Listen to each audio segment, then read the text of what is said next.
संस्कृताय सभी को। आइए अब हम शुरू करते हैं अपनी आज की क्लास, जो कि है कक्षा 6 की। व्याकरण पढ़ा रहे थे हम, जिसमें हमने 2 भाग कर दिए हैं। अब इसका हम पढ़ते हैं तीसरा भाग, जिसका नाम है, देखिए ये है माहेश्वर सूत्र के अनुसार वर्ण परिचय। माहेश्वर सूत्र को बताने से पहले मैं आपको ये बताऊंगी कि ये माहेश्वर सूत्र कहाँ से आए हैं और इसके रचनाकार कौन हैं।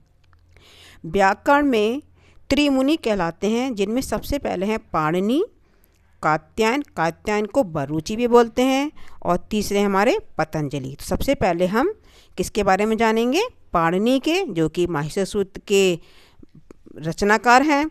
पाणिनि का जन्म अटक जिले के सालातुर नामक गांव में हुआ था। इनकी माता का नाम दाक्षी था और पिता का नाम पाणिन था। इनके दादा का नाम शालंग था और इन्होंने जो शिक्षा ग्रहण की थी वो तक्षशिला से ग्रहण की थी। इनके गुरु थे जिनका नाम था वर्ष या फिर उपवर्ष। इनको दोनों ही नाम से जाना जाता है।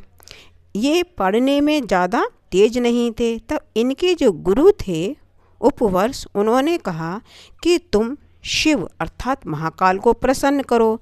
तो इसके लिए उन्होंने तपस्या की। काफ़ी समय बाद जो शिव थे वह प्रसन्न हो गए और प्रसन्न होकर उन्होंने नृत्य किया। और आप जानते ही होंगे कि जब भगवान शिव किसी के प्रति प्रसन्न होते हैं तो वो क्या करते हैं? नृत्य करते हैं। नृत्य करते समय उन्होंने डमरू बजाया। जो सबसे पहले उन्होंने डमरू बजाया 9 बार, उसके बाद बजाया डमरू 5 बार। तो 9 और 5 14 बार जब उन्होंने डमरू बजाया तो उसमें ये 14 सूत्र निकले, जिसका एक श्लोक है, वो मैं अभी आपको दिखाती हूँ। देखिए ये है छोटा सा एक ये श्लोक है, जो कि वरदराजाचार्य एक ऋषि हैं, उनके द्वारा लिखी एक किताब है जिसका नाम है लघु सिद्धांत कौमुदी।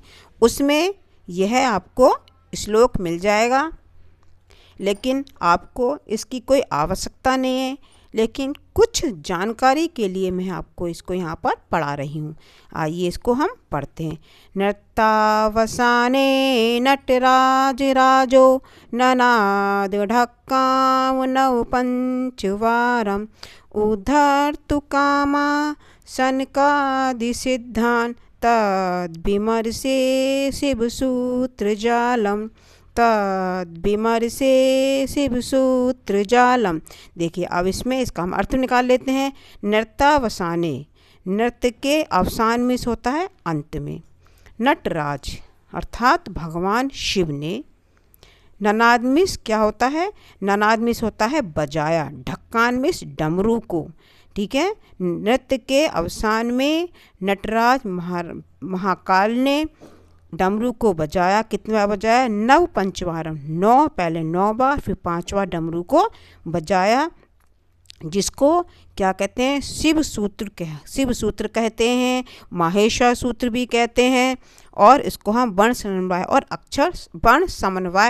अक्षर समन्वय भी बोला जाता है। अब देखिए, अब इसको हम आगे देखते हैं इसका। जैसे कि मैंने अभी आपको एक श्लोक दिखाया था, तो जो 14 सूत्र जो भगवान शिव के डमरू से निकले थे, वही 14 सूत्र यहाँ दिए हुए हैं। चलो अब हम इसके बारे में और पढ़ते हैं। ये बोला है संधि ज्ञान में प्रत्याहारों की ज्ञान की आवश्यकता होती है। जब हम संधि बनाते हैं तो हमें प्रत्याहारों की आवश्यकता होती है। जो प्रत्याहार हमारे किससे बनते हैं? इन 14 माहेश्वर सूत्रों के द्वारा ही हम प्रत्याहारों की गणना करते हैं। और प्रत्याहारों के ज्ञान के लिए माहेश्वर सूत्र का ज्ञान आवश्यक है, अतः यहाँ माहेश्वर सूत्र दिए जा रहे हैं। चलो अब हम माहेश्वर सूत्र को पढ़ते हैं, जिसमें सबसे पहले है आ ई ऊड़, री लृक, ए ओंग, आई औच, ह य वरट, लण यमण नम, झवय घट 10, जव गढ़ 10, खफच ठत चट तव, कपय शश सर हल। अब देखिए इसमें जो 4 माहेश्वर सूत्र दिए हुए हैं। इन चारों में हमारे क्या आते हैं, ह्रस्व वर्ण या फिर हम कह सकते हैं उनको मूल वर्ण, ह्रस्व वर्ण या फिर मूल वर्ण। ठीक है, जो हमारे ह्रस्व वर्ण मूल वर्ण दिए रखे हैं इसमें, जिसमें से हमारे जो हमारे ये दो हैं ये हमारे आएंगे ह्रस्व वर्ण और मूल वर्ण, और ये चारों जो आएंगे वो हमारे होंगे कुल वर्ण। कुल वर्ण कितने होते हैं, कुल वर्ण हमारे कहलाते हैं 9। तो संस्कृत में स्वर कितने होते हैं, 9 होते हैं। और बाकी जो हमारे 10 ही हैं, 10 हैं, उसमें क्या आते हैं हमारे व्यंजन वर्ण। व्यंजन कितने होते हैं, 33 होते हैं। अगर आपसे पूछे कि हल वर्ण कितने होते हैं तो हम कहलाएंगे 33। अगर पूछता है कि हल प्रत्याहार कितने होते हैं तो वो आते हैं हमारे 34। ठीक है, अब देखिए, अब इसमें दिया हुआ है कि ये कह रहा है कि ये 14 माहेश्वर सूत्र हैं, इनके अंतिम वर्ण, ये देखिए जिसमें दे रखा आ ई उ ड़, ये अंतिम वर्ण हमारा क्या कहलाता है, इत कहलाता है। इसी तरह से ये 14 जो सूत्र दिए उसमें सबसे अंतिम जो वर्ण है वो हमारा क्या कहलाता है, इत कहलाता है। प्रत्याहारों की गणना, प्रत्याहारों की जो गणना करते हैं उनमें इन अंतिम इत को नहीं गिना जाता है। ठीक है, अब देखिए इसमें दिया हुआ है प्रत्याहार कैसे बनते हैं। जैसे अक हमारा प्रत्याहार, इसमें कौन कौन से वर्ण आते हैं, देखो आ ई उ रील रे। अब इसमें हमने का को नहीं लिया है क्योंकि उसने मना किया है। इसी तरह से हमारा एंग, एंग में 2 वर्ण आएंगे, ए और ओ। एच में हमारे 4 आएंगे, ए ओ आई आओ। एच में हमारे 2 आएंगे, ए और आओ। अब देखिए अच में हमारे क्या आएंगे, पूरे स्वर आएंगे। स्वर कितने बताए हैं मैंने आपको 9 बताए। तो आ ई उ री रे ए ओ आए आओ, 9 स्वर आ गए। और फिर हमारा जस प्रत्याहार हमारा कैसे बना, ज वो गड़ दा। देखिए अब इसमें जो हमने आखिरी जो सा है उसको हम छोड़ देंगे क्योंकि ये हमारा इत वर्ण है। ठीक है, इसी तरह से जो इन सूत्रों से प्रत्याहार बनते हैं तो प्रत्याहार कितने होते हैं, 42 प्रत्याहार 42 हैं। ठीक है, और कहीं कहीं पर प्रत्याहार 43। वो राइटरों के हिसाब से जो लेखक होते हैं, लेखकों ने कुछ ने अपने 42 बताए हैं और किसने 43 और कहीं 44 बताए हैं।